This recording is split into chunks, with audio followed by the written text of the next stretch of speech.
Okay. Ready to go? This is it. We're in. This is it. This meeting of the State of Rhode Island Board of Elections will come to order. It is Tuesday, November 22nd, 2022. It is 2:01, out of twos, 2:01 PM. Madam Secretary? Thank you, Madam Chair. Chairwoman McGarris, Here. Vice Chairman Pierce, Here. Member Bettenker, Here. Member DeSimone, Present. Member Johnson, Member Scholes, Member West, Present. Executive Director Robert Reposa, Present. Legal Counsel Raymond Carchio. Present. Thank you, Madam Chair. Thank you, Madam Secretary. First item on today's agenda, the board may discuss and vote to approve the minutes of the emergency meeting held on Friday, November 4th, 2022. Move to approve the minutes. We have a motion to approve. Mr. DeSimone, do we have a second? Second. Second by Ms. Bettenker. Any discussion? Hearing none, all in favor signify by saying aye. Aye.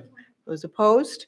It's unanimous vote of the board. Item number 2, the board may discuss and vote to approve the minutes of the meeting held on Tuesday, November 8th, 2022, Election Day. Do we have a motion from the board to approve? So moved. Moved by Vice Chair Pierce. Do we have a second? Seconded by Ms. Bettenker. Any discussion? Hearing none, all in favor signify by saying aye. Aye. Those Madam opposed? Chair- Yes. Madam yes, Chair, Mr. I'll DeSimone. abstain. I believe I was not here at the 9 o'clock meeting. I was only here later in the day. Okay, so we have 1 abstention and 4 approval, and the motion carries. Thank you, Mr. DeSimone. Next item, the board may vote to certify the results of the recounts from the November 8th, 2022 general election conducted on Friday, November 18th, 2022. Mr. Reposa, would you like to report? Good afternoon, members of the board. On Friday, November 18th, you authorized the staff to conduct 6 refeed recounts. After you authorized that, the candidate that requested the recount in Cranston School Committee, Ward 5, Arthur Scavetti Sr., withdrew his request. Subsequently, the staff conducted 5 refeeds. Before you this afternoon will be the 5 results. On the screen is the recount results for Rep District 39. The race was between Megan Carter and Justin Price. Justin Price was the requester. As you can see from the information on the screen, Ms. Carter, on the night of the election, garnered, at the conclusion of the election, garnered 3,032 votes. After the recount, she garnered 3,031. Mr. Price started the recount with 2,999 votes. After the recount was conducted, his number did not change. He maintained 2,099 votes. At this time, I would ask that the board certify the recount request for Rep District 39. Do we have a motion by the board to certify? Motion to certify Rep District 39. Vote. The motion was made by Mr. DeSimone, seconded by Mr. West. Any discussion? Hearing none, all in favor signify by saying aye. All right. Aye. Opposed? It's unanimous vote to approve. I thought I was hearing things. You weren't. You were. The second recount that the staff conducted was for Rep District 21. The candidates were Camille Vella Wilkinson and Marie Hopkins. The request was made by Marie Hopkins. On the night of the election, Camille Vella Wilkinson had 2,620 votes. After the recount, she had 2,618 votes, where she lost 2 votes. Marie Hopkins, on the night of the election, had 2,579 votes. After the recount, her total was 2,580, or gained 1 vote, but subsequently did not change the results of that race. Do we have a motion to certify the results of this recount? So moved on Representative District 21. Moved by Mr. Pierce. Do we have a second? Second. Seconded by Mr. West. Any discussion? Hearing none, all in favor signify by saying aye. Aye. Aye. Those opposed? It's unanimous vote to approve. Next, Mr. Reposa. The third recount the staff recounted was for the Situate School Committee. Colleen P. Anderson and Lori Hart LaFauci. The request was made by Lori Hart LaFauci. On election night, Colleen Pendergast had 2,227 votes. At the conclusion of the recount, she had 2,226, or she lost one vote. Lori Hart LaFauci on election night had 2,223 votes, and after the recount, her results remained the same at 2,223. There were no changes to this race at the conclusion of the recount. Thank you. Do we have a motion? Well, motion to approve. Motion by Mr. West. Do we have a second? Second. Seconded by Ms. Bettenker. Any discussion? Hearing none, all in favor signify by saying aye. Aye. Those opposed? Unanimous vote to approve. Next. The next recount was Rep. District 53. The candidates were Brian J. Rhea and Bernard A. Hawkins. The request was made to conduct the recount by Bernard A. Hawkins. On election night, Brian J. Rhea had 2,504 votes. At the conclusion of the recount, he had 2,503. He lost one vote. Bernard Hawkins on election night had 2,444 votes, and after the recount, he had 2,445 votes. He gained one vote. This race also, there was no change in the outcome. Very good. Do we have a motion? Motion to certify Representative District 53. Motion by Mr. D. Simone. Do we have a second? Second. Seconded by Vice Chair Pierce. Any discussion? Hearing none, all in favor signify by saying aye. Aye. Those opposed? Unanimous vote. The final recount that we conducted on Friday was for the Little Compton Town Council. The candidates were Andrew Wilder, Iridy Moore, and Maureen R. Rigo. The request was made by Maureen R. Rigo. On election night, Andrew Wilder, Iridy Moore had 980 votes. At the conclusion of the recount, his number stayed the same at 980. Maureen Rigo, on election night, she had 975 votes. And after the recount, her results remained at 975. There was no difference in the results of this race after the recount. Thank you. Do we have a motion on this race? Move to confirm the Little Compton Town Council. Second. Motion by Mr. Pierce, seconded by Ms. Bettenker. Any discussion? Hearing none, all in favor signify by saying aye. Aye. Aye. Opposed? Unanimous vote of the board. And that concludes the recount information. That is correct. Item number 4.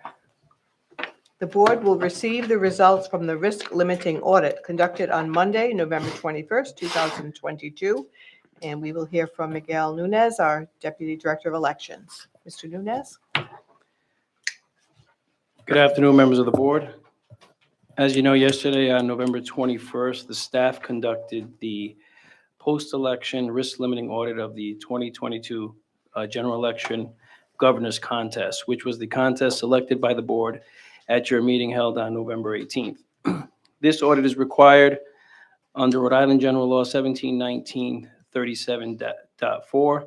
It was conducted in conjunction with the organization Verified Voting and utilizing the audit software called Arlo, developed by the organization Voting Works, which we have worked with for several years to conduct these audits since 2018. At the official dice roll conducted immediately after the November 18th meeting, A 20-digit random seed was generated and entered into the Arlo software, as many of you recall, and you participated in that dice roll as well. At which time 15 batches of ballots were randomly selected through Arlo to be included in the audit. 11 of these batches consisted of precinct ballots. 2 batches consisted of early voting ballots, and 2 batches consisted of mail ballots. A total of 11,587 ballots were contained within the selected batches. And you can see the 15 batches here on the screen here that represent a variety of communities across the state. Creating these batches requires careful planning and coordination prior to the election. For the precinct and early voting ballots, each batch is equal to 1 DS-200. If a precinct had more than 1 DS-200, for example, the Wakefield Hills School in West Warwick, we labeled 1 DS-200 A and the other B. We also distributed labels to the Board of Canvassers, which contained the assigned precinct number and the A or B designation, so they could appropriately label the ballot boxes in which poll workers would secure the ballots after the close of the polls.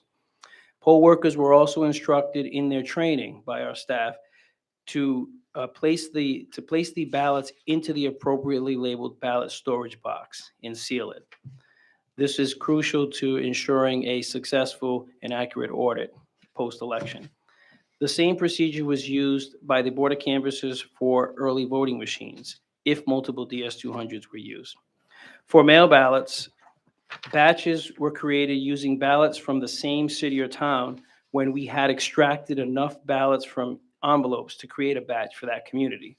Preferably, we prefer batch sizes of 500 to 700 ballots in size. So for example, once from the city of Cranston, we had extracted 500 to 700 ballots for that community from their envelopes. We would tabulate that as a batch. However, batch sizes can be as small as 1 ballot if necessary. When a batch for a city or town was tabulated by a high-speed counter, they were placed in a container and sealed. A pre-printed label was affixed to the box by a BOE staff member, and a unique batch number was written on the label for that particular batch. A batch report was also printed from the DS-850, which is a high-speed tabulator, and affixed to the box as well. A second copy of that report is also placed into a binder for easier reference. The batch report is important to this process because it identifies the quantity of ballots tabulated for each precinct within that particular batch. If a ballot from a different city or town had been inadvertently included with that batch, it has still been tabulated, but that entry is then highlighted on that report, and the ballot can be retrieved in the event of a recount. Upon the completion of tabulation of mail ballots, the staff manually records each batch unique identifier onto a manifest, which is then merged with a manifest of all the batches created for each DS-200 in the precincts and in the early voting. A total of 141 mail ballot batches were created during this process, with an additional 526 batches created from the precinct and early voting ballots, for a total of 667 batches on the manifest. The random selection of the 15 batches used for this audit was made from that number, 667 batches. The audit commenced at 9 a.m. yesterday and took approximately 7 hours to complete. 31 individuals participated in the audit, including 1 board member, 7 full-time staff, 7 seasonal employees, 2 staff from verified voting, and 5 board canvassers and 9 volunteers, board of canvassers members and staff. During the audit, each batch was divided into portions called piles, consisting of approximately 100 ballots using a precision scale. Each pile was then issued to each of the 10 audit pairs seated at tables. Each time a pair was issued a pile of ballots to tally, it was logged out on an audit sheet. The audit pair then hand tallied votes for each candidate for governor by placing each ballot into labeled stacks on their table and tallying the stacks and recording them on a document, which was then returned to the auditor when the ballot pile was checked back in. The tally sheet containing the results for each pile was then entered into a document which was projected on a screen in our warehouse and live streamed via Zoom. This will also be made available via our YouTube channel. The document was also displayed to the public on this live stream to confirm that the data was entered into the spreadsheet correctly. The risk limit set for the audit was 9% as set by the board, meaning the audit met its goal if the results established with 91% likelihood that the outcome of the election is accurate. The lower the risk limit that is set, the more batches must be reviewed and tallied, which would thereby increase the time necessary to conduct the audit. At the conclusion of the audit, all hand tally results were entered into that Arlo software, and I am pleased to report that we achieved a risk limit of 7.9%, or effectively meaning that the audit proved with 92.1% likelihood that the outcome of the election is accurate, which exceeded our target of 91%. All mail ballots used to conduct the audit have been returned to their cases and sealed. Precinct and early voting ballots have been sealed and will be returned to their respective boards of canvassers for storage for 22 months as is required by state law. This concludes my report on the RLA, and I am happy to answer any questions. Thank you, Miguel. Does the board member have any questions of Mr. Nunez? Any comments? I just have a question, Madam Chair. Miguel, the 9% audit number that you used, how does that compare to the other states conducting these audits? Is that a standard number, or is that a number that is higher or lower when we factor in some of the other states doing these audits? So we are one of only a few states that still conduct these Right. audits statewide. And we follow the example of Colorado in this case, in which they do use a 9% standard. And they had used 5% in previous years, but they settled on 9% because of the volume, and they felt that 9% was a number that was sufficient to be comfortable with the results. Any other questions? No, that's it. Madam Chair, Yes. Vice do we have Chairperson. any understanding of how the errors, because there were some errors obviously here, how they happened?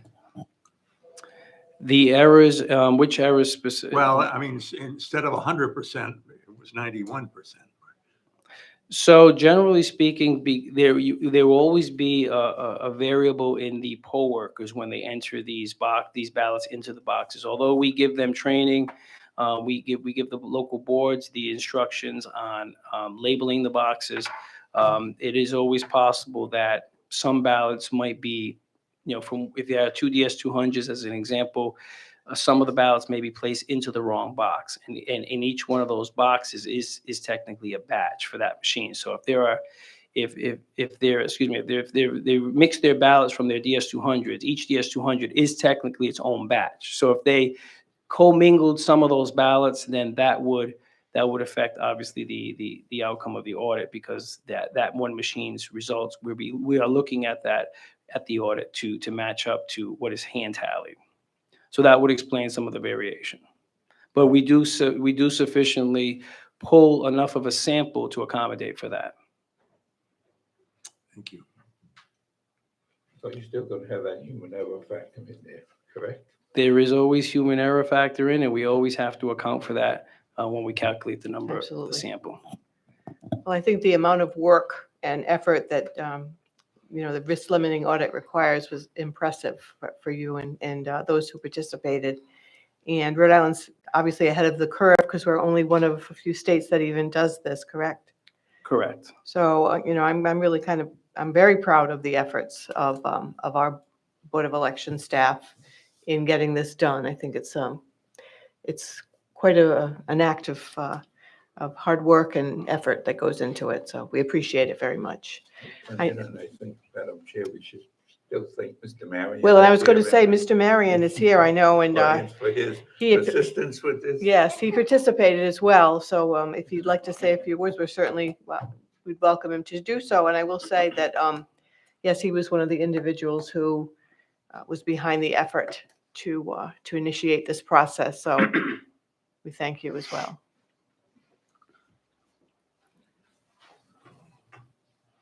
How'd you think it went yesterday, Mr. Yeah, Marion? no, thank you. I thought it went really well. Every one of these is a learning experience because, as Miguel said, there aren't a lot of states that do this, and it's fairly new. The first statewide one in the whole United States we observed in 2018, so that wasn't that long ago. So I just want to really briefly say I did have an opportunity to go to Georgia and see theirs last week.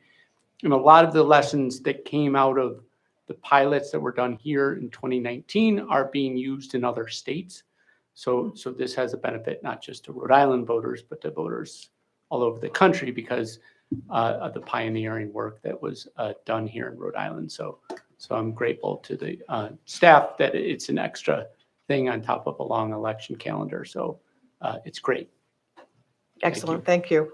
It's good to know that we're helping other states as well. Thank you, Mr. Marion. Thank you, Mr. Nunes. Any You're other welcome. questions before they go? Madam Chair, I would just like to comment. I think that this is just one more example of the fine work that the staff here and the poll workers throughout the state have done in this election. And this is not the first time they've done such good work. And I think they deserve the highest of praise for that work. Thank you. Agreed. Thank you. Okay. So we've moved on to the next item. Number 5. Item number 5, the board may vote to certify the results for the November 8th, 2022 general election. Mr. Reposa? This afternoon, I respectfully request that the board certify the results of the 2022 statewide general election held on Tuesday, November 8th, for all local election races which are not subject to a recount. 361,449 of the 815,417 eligible registered voters participated in this election. Of the 361,449 voters, 255,408 voted on election day at their assigned polling places. 34,304 voted a mail ballot, and 71,737 voters cast an early voting ballot during the 20 days preceding the election at a designated location in the community in which the voter was registered. The statewide election consisted of 384 federal, state, and local contests, in addition to 3 statewide referendum questions and 174 local referendum questions. 261 of the 264 local races were certified previously on Friday, November 18th by this board. The 3 local races subject to Friday's November 8th recount are included in today's certification. The 384 federal, state, and local contests consisted of 1,688 candidates. Today, I request you certify all the federal, state, local contests not previously certified. The presentation of the results are contained in the summary results report, RIGEN 22, dated November 21st at 11:05 a.m. This certification consists of all local contests, except with the exception of those that had requested recounts as previously mentioned, voted upon either by early voting, mail ballots, or election day ballot place ballots. 7,030 voters deposited a mail ballot at one of the 41 Board of Elections drop boxes located throughout the state. The 41 BOE drop boxes collected 35% of all mail ballots received, and they received 52%, or 3,655 in the last 2 days preceding November 8th. 230 voters deposited their mail ballot at one of the 375 polling place receptacles located within the polling places on Election Day. The board issued an initial directive on August 24th to have mail ballot receptacles at the polling places on Election Day. The 230 ballots collected accounted for 226 mail ballots and 4 voids. The terms of the directive issued stated that the ballots issued to the voters on Election Day were inadvertently placed in a receptacle instead of the DS-200 would be voided. The 226 eligible mail ballots collected in the polling places equal 7.9% of all mail ballots outstanding. In preparation of the general election, Miguel Nunez, Jen Regan, Jacob Ganser, Jan Badmerzowski, and Rob Quinn conducted 22 poll worker training classes, either at off-site locations or here in the Board of Elections hearing room.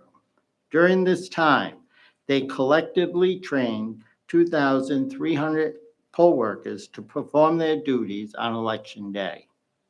Election Day supervisors that worked the statewide September primary were not required to attend a class for the general election. That brought the total number of poll workers that were statewide on November 8th to 2,700. They were working at one of our 414 precincts that we were utilizing on that day. This task, performed by the staff of training, required extended workdays, sometimes in excess of 14 hours during the day. Jen Regan and Dottie McCarthy administered the mail ballot nursing home program, in which 12 teams of supervisors assisted 1,759 voters in 106 facilities over a 14-day period. Also in preparation of the general election, Jacob Ganser and Jan Badmerzowski conducted 4 training sessions for the 106 Board of Election technicians that were located throughout the state to support the polling places if a problem occurred while the polls were open.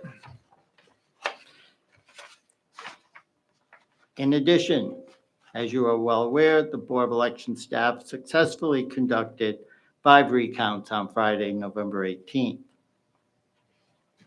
The 6th one, as I mentioned, was not held because the requester withdrew prior to the recount.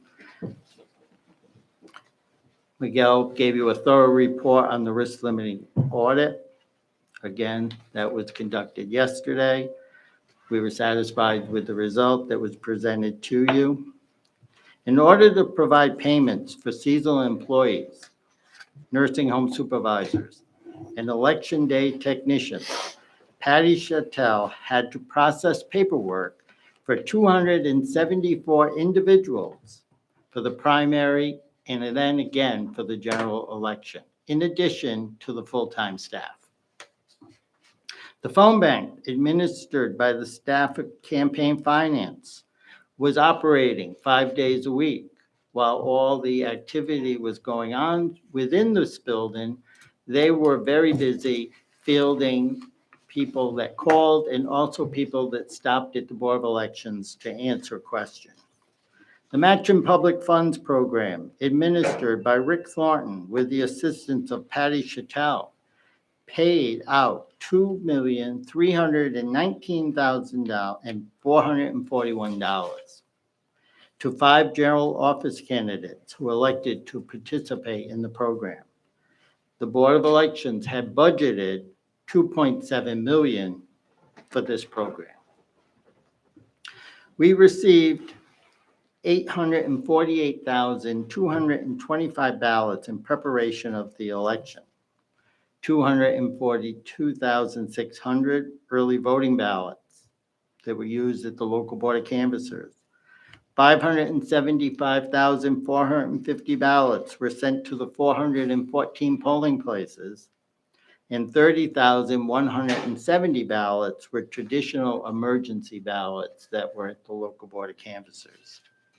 Steve Taylor worked tirelessly to coordinate the preparation of all the election equipment and material that had to be packaged and prepared for delivery by Hogan Movers, the moving company that has the contract with the Board of Elections, to provide delivery and pickup throughout the 39 communities. Hogan's staff had 12 trucks on the road at any given time.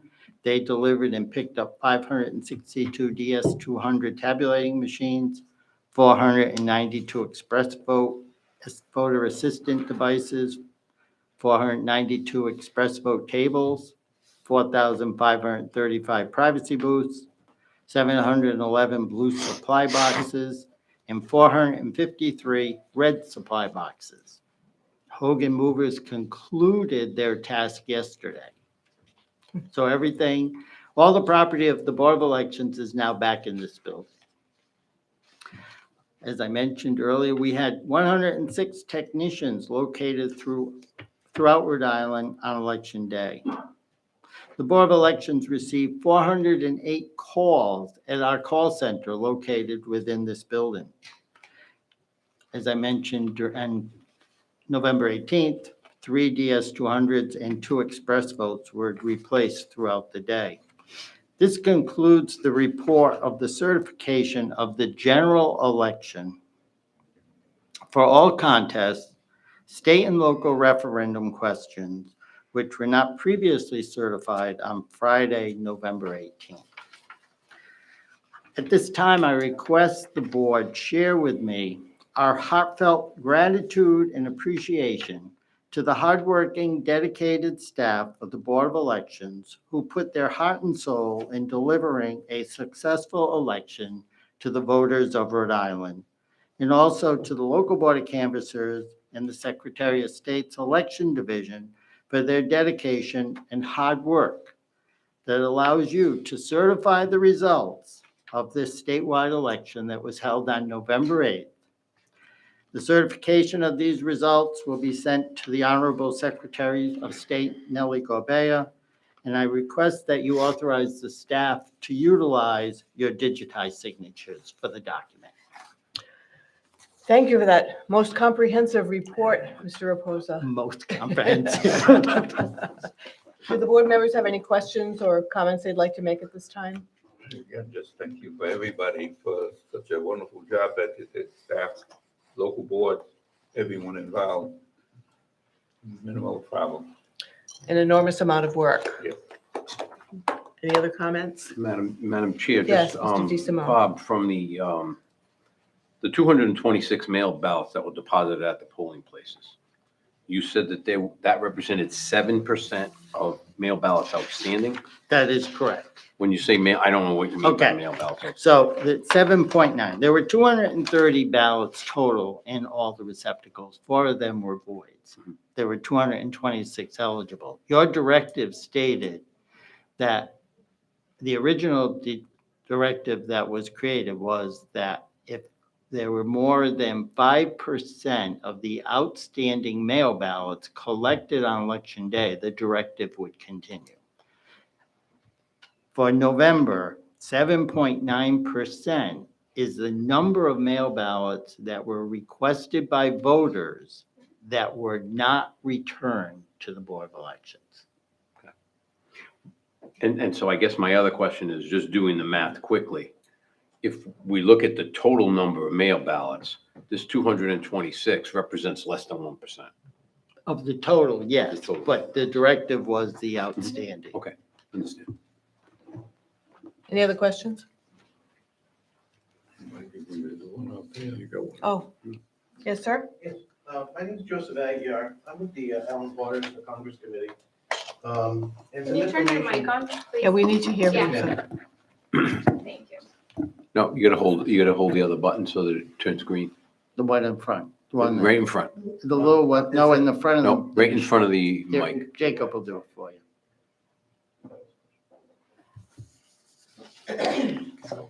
Hang on. There it is. Thank you so Tricky, tricky.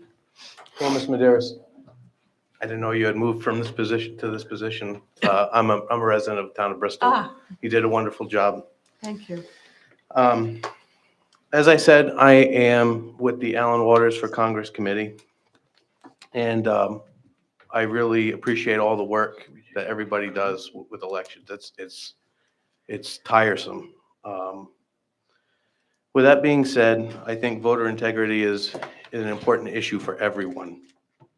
There's a lot of skin in the game for all parties involved. A constituent brought this to my attention and to Alan's attention, and I was asked to bring this to the board. I'm not sure if the board's familiar with the national change of address issue.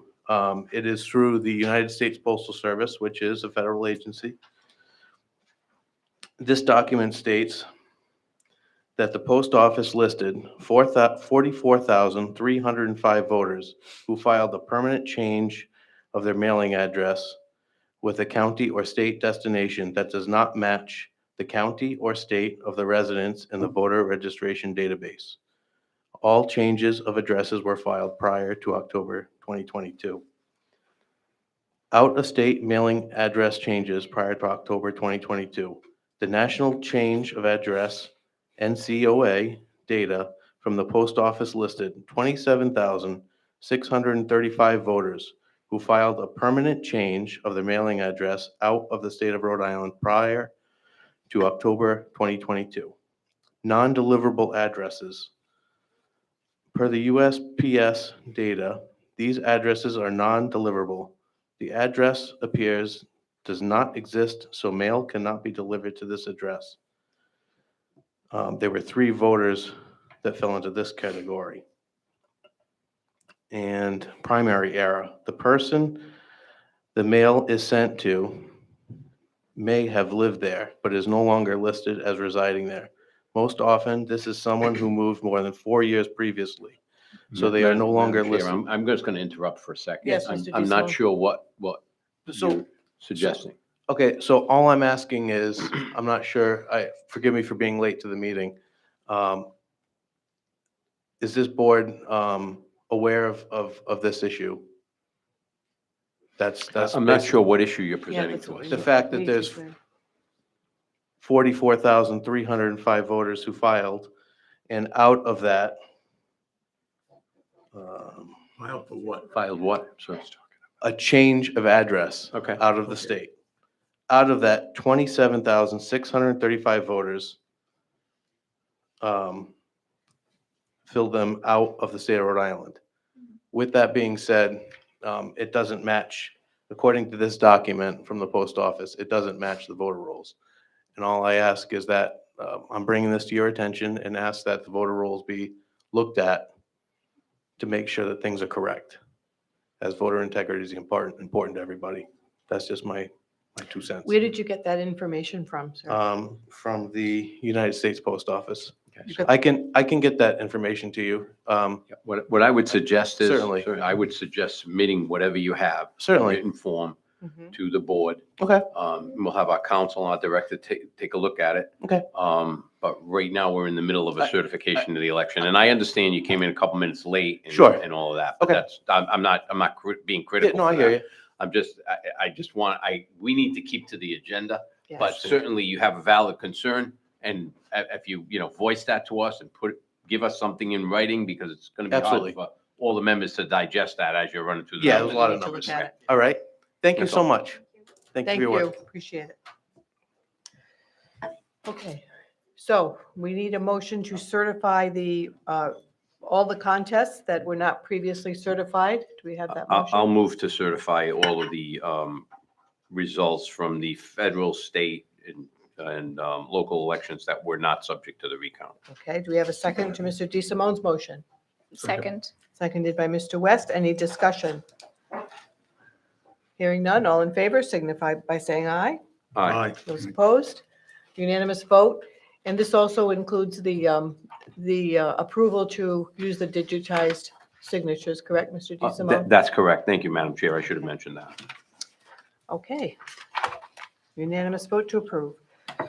Item number 6, the board may discuss and vote regarding the incorrect inclusion of the name of an unqualified candidate for the office of City of Warwick Council, Ward 5, on the ballot for the November 8, 2022 election. And I know we have a contingent from the City of Warwick here today. I don't know which of you would like to speak to this matter. I know we have the chairman here as well as the director of elections, so we're happy to hear from you. You certainly can do that, The other yes. one's not. I see a red light on the other ones. There's one that's on and one that's off. Right. Yeah, the one closest to you, Bob, is on, the other one is not. Jacob got it.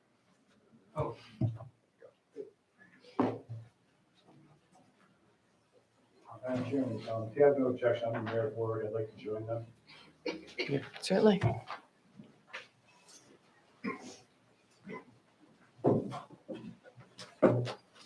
Madam Chair, there's a member of the council here as well. Thank you. Anyone who would like to come forward to be part of this conversation is certainly welcome to do so. You can beat me with.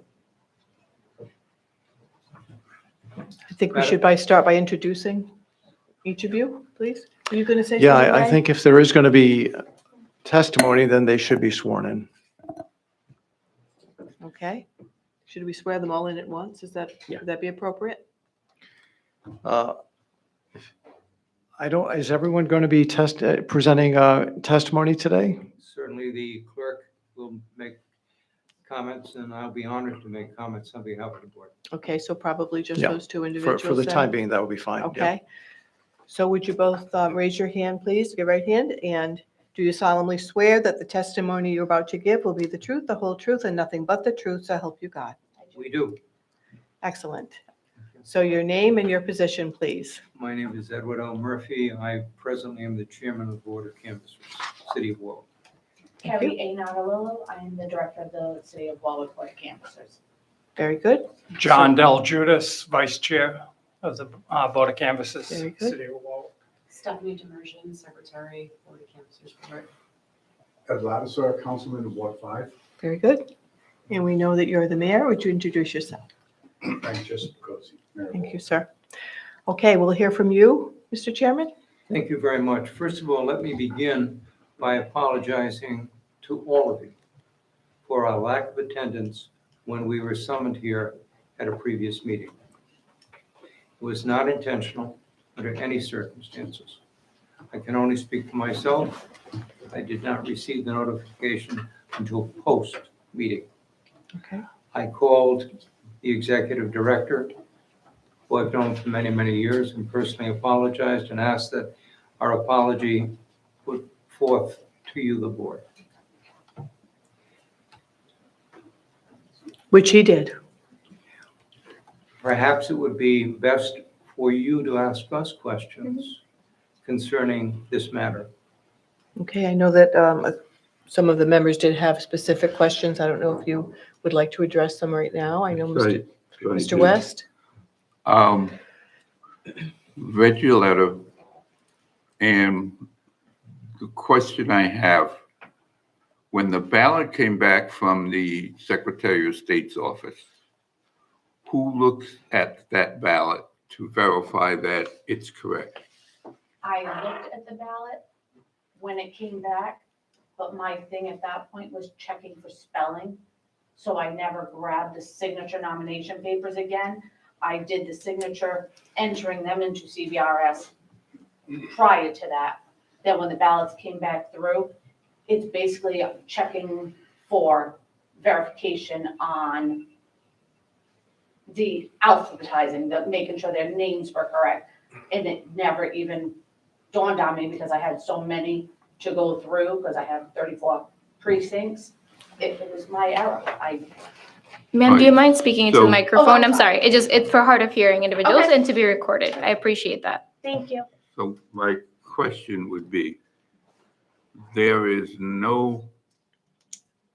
nothing right now for checking whether or not a name is correctly or incorrectly on the ballot. Is that correct? The state? No. There was something that happened privately, and I missed a whole week of work prior to this. So I was doing catch up and I honestly didn't have time to post the meeting, so yes. So now if you're not there, who would take your responsibility for doing that?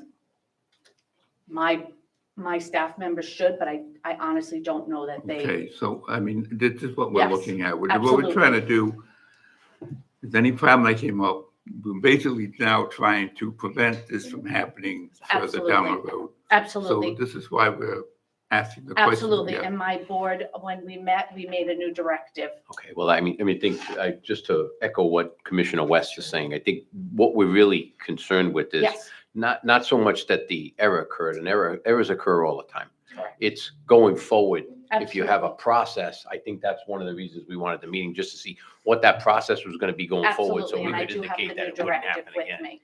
That's really what we're here for. We're not Yes. here to point fingers at anybody, and I echo what Commissioner West said. We're just trying to figure out, what we do going from here. Absolutely.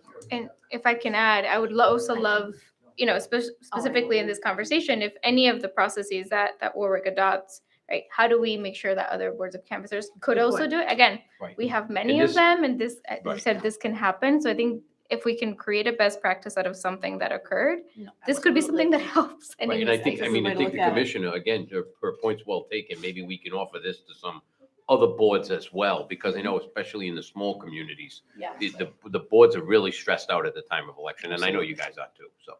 yes, absolutely. So, going forward, I do the completing of all the entering of the names into the CVRS system. After the completion of entering all the names, I will then hand over the files to my staff, the 2 members of my staff, who will do a second look. Then when that is finalized, I will set a meeting, and at least 2 of my board members will have to come in, and they will in Excellent. fact then have to go through, check it before it relieves my office and gets sent to the Secretary of State's office. So you have a number of sets of eyes looking at yes. this. Yeah. At least Okay. 5 right now. Right. I'll defer to the chair as to what Yeah. she thinks of the practice, because I know she has a lot more Because we- experience than the Because rest I of lived us. it, yes. That sounds like the right, especially including the board of canvassers in there. I think that is a very good step to ensure that everything is correct. If I may understand the process, the ballots are prepared in the Secretary of State's office, Correct. but who sends the Secretary of State the information The that is to file? go on the ballot? That would be my office. And so the initial error, and I understand, as we've already said, these happen. The initial error was in the information that was initially sent. That was entered. Well, somehow Yes. it was sent to the Yes. Secretary of State's office. Correct.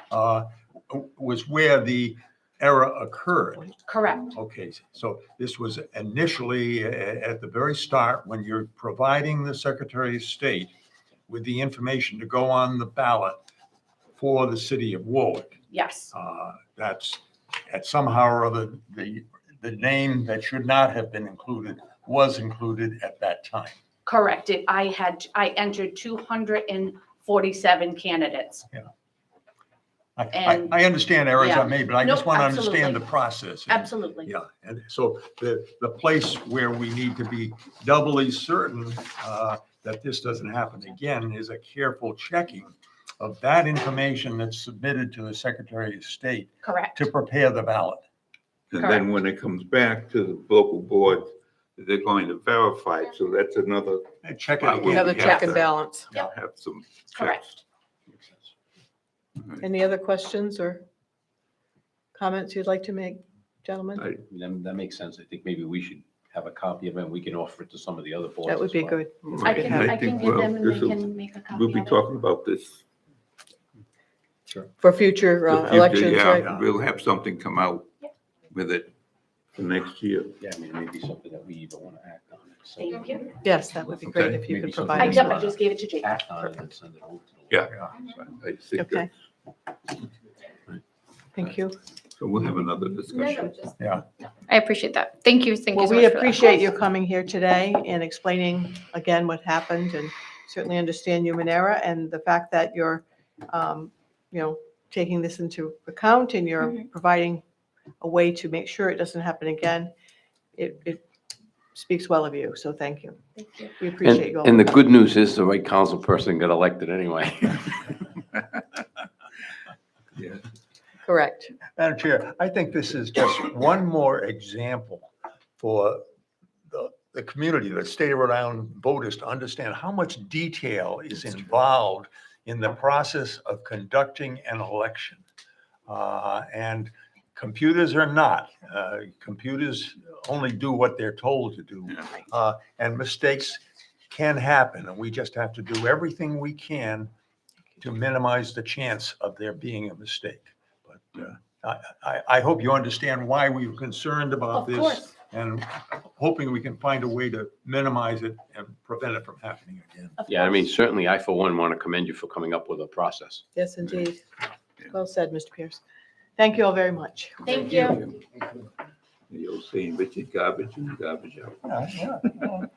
It's true, they only do what we tell them to do. And, you know, and there's so much stuff that they have to do. I mean, and minimal Good to staff. see you again. Does every board have at a minimum 2 members? A board of canvassers? Three. Okay. Agree. There's at least 3. Don't have Okay. that many people. Three members in each town and To me, city. it's 2 to act. Okay. 2's a quorum, 3 to act. Got it, 3 as a okay. Board, 2 as a quorum. Got it. Yeah, just kind of like reading over what they have. So they need at least 2 members of the board that will be able to go over the files. Oh, okay. That's Okay. right, from That's each good party, to know. right? Interesting. Okay.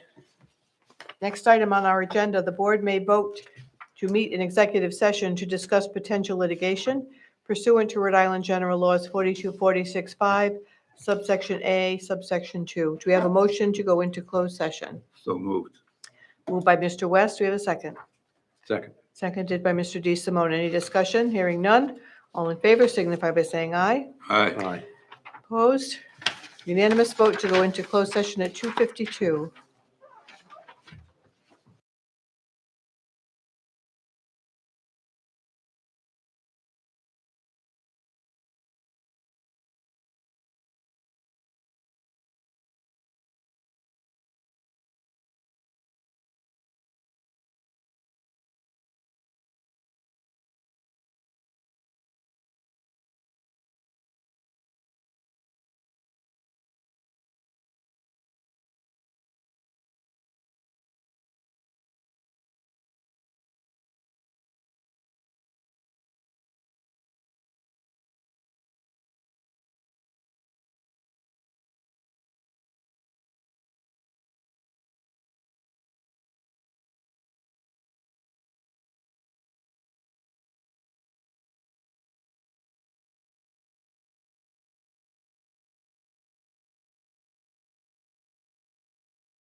And to seal the minutes of the executive session. So moved. Second? Moved by Ms. Bettenker, seconded by Vice Chairman Pierce.